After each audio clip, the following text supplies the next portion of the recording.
All right, are we ready? Yes!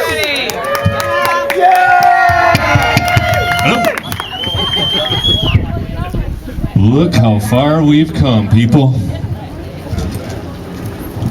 All right, you guys want to sneak right on around here and let's pretend like we all like each other here, because I think we do. Pretend like we all like. Looks like the weather gods have smiled upon Hubbardston today too, eh?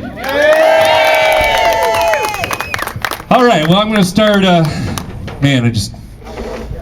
this whole thing all started, with an idea, and we got to thank the man who had the idea here about a year ago. Where is Jerry? Jerry Slocum. Jerry was having a conversation up the hill, and I don't know exactly who was around, but he goes, "What do you guys think about getting a group together that, we should be able to just organize, and we're going to try to raise funds for cancer or whatever it happens to be." And then from that little conversation, it morphed into this thing called Hands on Hubbardston. And the name came from, hands-on, meaning the whole town as itself is a hands-on town or blue-collar working type of crew. I'm going to turn the bass down here a little bit. And so the name Hands on Hubbardston kind of took hold. We decided right off the bat to start with, to raise funds for cancer, because we decided everybody here that's standing around at some point or another has been affected by this hellish disease. And we asked the question, do you know anybody that has not been affected by it? So, it hits home with everybody, and sometimes it hits home closer to others. But anyways, it would just be it morphed into this, getting choked up talking about it already. But so we decided the first thing we were going to do was we're going to try to raise some money for the cure against cancer, fighting for the cure, and that was kind of our motto. We went with this on the back of all these shirts. And then we said, well, how much are we going to raise? I don't know. And then so we're all sitting around, shooting the boat or whatever. And then somebody said, let's do $25,000. $25,000. Okay, it's a number. Let's go for it. What the hell, right? And so we decided we're going to have these events throughout the year, not knowing how long it was going to take to get there. So we started out back in March of last year, and we had the first event was the acoustic evening with Hubbardston and Friends, which was nothing more than a bunch of guys that were from town playing some acoustic guitars up at the Legion. We said, well, let's see if we can raise $2,000 for this thing. Well, 4 hours later and 7 bands later, we walked out of there with $4,000. So we're just going, holy crap. So I guess this thing can happen. So between that, we decided that we were going to have 2 major events at that time, and that was the first one, and the second one was going to be the inaugural Hubbapalooza. And in July, that came through, and there were several ancillary events that went along with that. During that, it just became like a day-long festival right here in town, culminating with a big outside acoustic show again. But during that event, there was softball tournaments, there was a huge cancer walk over in the park, and then dunk tanks and washers. Anyway, just a big, long celebration. And and when that got all done, we were standing on that stage over there in front of however hundreds and hundreds of people that were here. By the end of that night, that one day, we raised $16,000, and just for that one event. So right off the bat, 2 events in July, we were sitting on $20,000, and we're just like, whoa. So off from that, we did a lot of auxiliary events. There was a bake sale. We had the cans. It was called Cans for Cancer. Another Jerry Slocum idea. What about if we put these can things out there? Because everybody, we all drink beer in the street, right? Well, we got to do something with our cans. Well, instead of letting all the kids take all the cans, why don't we collect them? Well, that was another huge fundraiser as well. So, and then, the other thing is when people found out what was going on, it took off with this big snowball effect. I was just talking to a lady earlier here, and I said everybody kind of took hold of what we were doing. And a car show happened here in town, and they walked up to us with a check for $500. Said, "Here, you guys are doing a great thing. Here, you guys take this." So it was just one thing right after another. And then, sorry, I lost my train of thought here for a minute.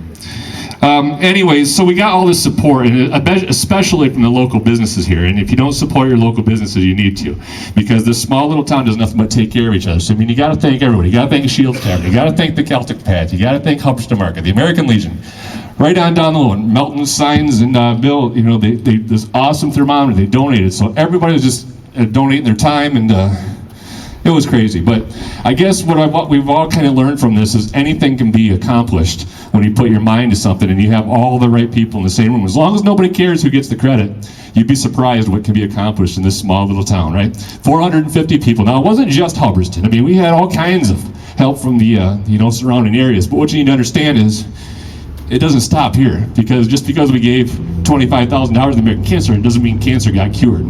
So understand that, we've just begun, people. We've only been doing this for a year, and it's amazing.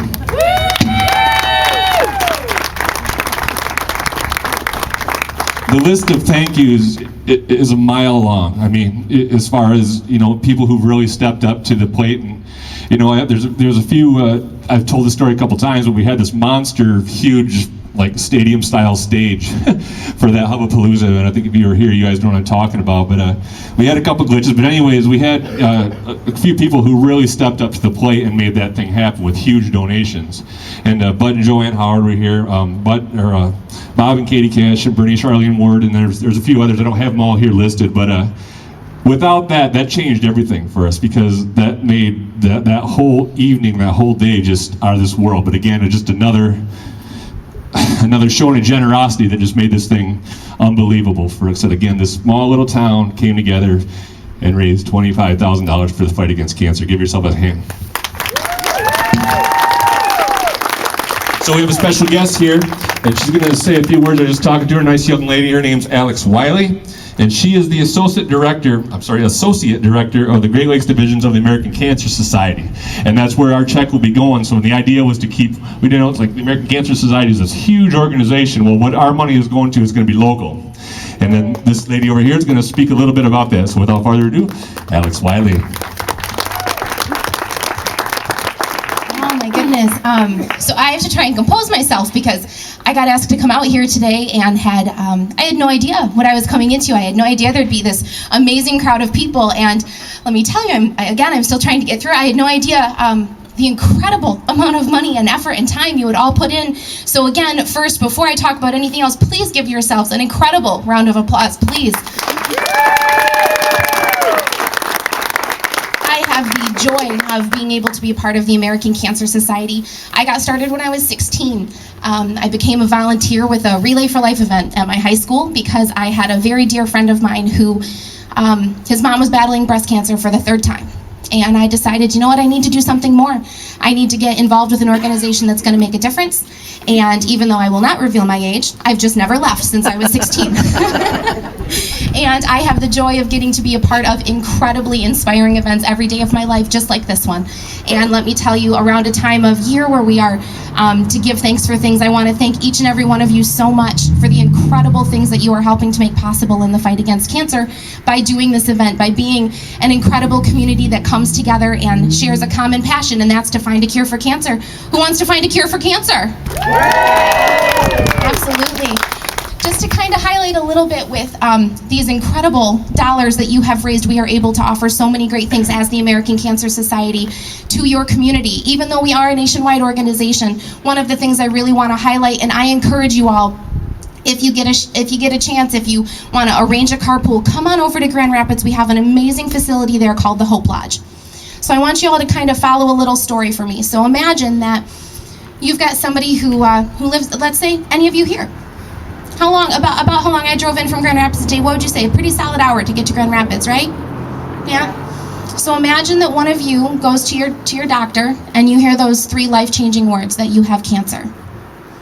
And let's say that the absolute best chance you have to fight it is to drive to Grand Rapids every day for treatment. Gas, I try to pretend that I don't know what the cost of gas is daily. What's it up to, $3.75 a gallon or so right now? $3.56. So imagine the trip daily, there and back. Imagine the wear and tear on your car. Let's say that you need to grab meals there, depending on what your time frame is. Think of the costs that start to add in that commute. Imagine being somebody who lives even further away than you guys. But in order to have the best chance to live, in order to be able to fight cancer hardest, that's what has to happen. That's where we come in. That's where the Hope Lodge comes in. That's what every single one of you is helping to make possible. The Hope Lodge in Grand Rapids is a 20-room facility where any cancer patient from outside of the Grand Rapids city limits and their caregiver can come and stay for free. completely free. Not free with a bunch of little bullets down at the bottom and then a bill when you leave. Free from the minute you walk through the door and the minute that you leave to go home. It's not like a hospital, it's a home. The rooms are decorated very comfortably. There's common areas for people to get to share their stories and their passion. We have staff there, volunteers there 24 hours a day, every single day of the week. If people need a ride to their treatment, we have a van there to take them. Kitchens, individual storage cabinets in case people are undergoing allergies or things that are not tasting great to them. It can be a way of offering hope away from home when somebody's having to battle cancer. It takes some of that burden away because you don't have to worry about how you're going to afford the gas driving back and forth, how you're going to afford the cost of the hotel room. Every single one of you here, your families, your friends, the other members of this community are helping to make things like Hope Lodge possible. Thank you so very much for that. I encourage you, if you get a chance, please come and check it out. I brought some brochures with me today. It's absolutely breathtaking. We're celebrating our 5th birthday of it being open this coming February. And there are so many other things that we have to offer. The American Cancer Society has a 1-800 number, available 24 hours a day, 7 days a week, every single day of the year. It's not like calling some of these other companies where you have to go through a bunch of teleprompts and you don't get a person. You get an individual who is a specialist in all of the resources that we have to offer, and if we don't have it, they will help you find it. You can call on behalf of a loved one that's going through cancer. If you need support groups, you need transportation to treatment, a variety of different things, wig banks, everything, it's there, and we're here to help. And please know that every single one of you is helping to sustain those amazing programs and services at a local level. Even though we are the American Cancer Society, we're taking on cancer not only here in the United States as it's a global effort, but the things that you are doing here in this community are not only helping you and the potential others that may need our help down the road, you're helping people all around the world to be able to fight cancer. It's a pretty amazing thing to be a part of. And so again, I don't want to take too much time. I can ramble myself. I will be here. I am happy to answer any questions that you may have. I am so incredibly proud to get to be a part of this today. And again, at a time where it is so important to give thanks this time of year and appreciate your family and your friends and your loved ones, I have only one word that really comes to mind when I stand here and I'm looking at all of you and everything that you've done today, and it's inspiring. So I thank you all so very much on behalf of the American Cancer Society. Being a volunteer of this organization and a staff member, thank you for all of the inspiring things that you do and for your incredible support. Please, again, a huge round of applause for this incredible accomplishment. Thank you. All right, thanks, Alex. So I guess without further ado, let's bring right on up here all the members of Hands On Hubbardston, the crew, Jerry, everybody.